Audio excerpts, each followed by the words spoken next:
Hello everyone, welcome to today's video. Today's video is going to be about how to fix BookMyShow cannot book ticket. For that, the first thing that you can try and do is head over to your quick settings and switch between your Wi-Fi and mobile data. You can also try toggling airplane mode on and off on your device.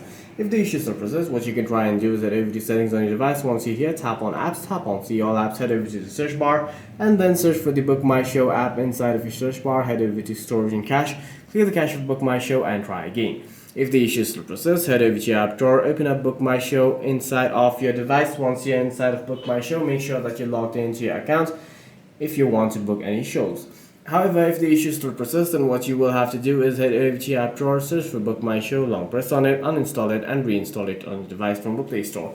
Do keep in mind that to book certain shows, you may have to pay in full, so make sure that you have enough balance in your payment method as well. However, if the issue still persists, then you may have to contact support or book your tickets manually. For any further questions, please feel free to leave a comment down below.